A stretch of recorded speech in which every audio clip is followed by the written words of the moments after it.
Ramamalo e kaunti ma Kisumu eni jopiny e kaunti ma Kisumu koro nigi paro mopogore opogore kaluwore gi yepo mar od bura ma kaunti no bang' dhi e yueyo chakre dwe mar 12 higa mokalo.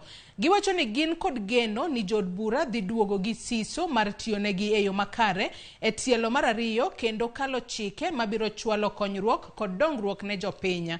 Moko kuom jod bura e kaunti no to kweyo kanyakla mar jotelo e od burano e weche mag loso chike mabiro chwalo dongruok e gwengegi kaluwore gi chik kod dwaro mar loch gwenge.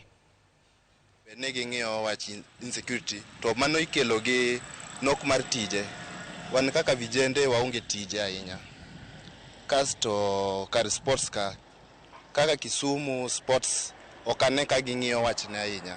Onego bed ni minister mar sport biro ng'iyo wach sports e ground koni. Government onego ng'i wach talent, to onego ng'i kaka nya provide kata small jobs, kata ka planting trees no.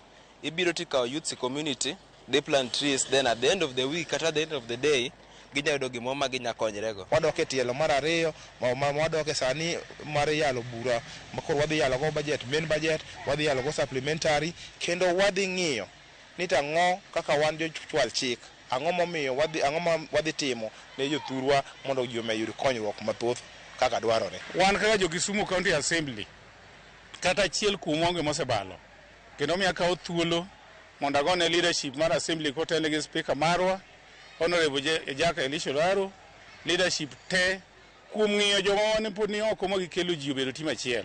Amora ahinya kendo ageno na assembly, second assembly mwadhi bedeni, second sitting mwadhi eni.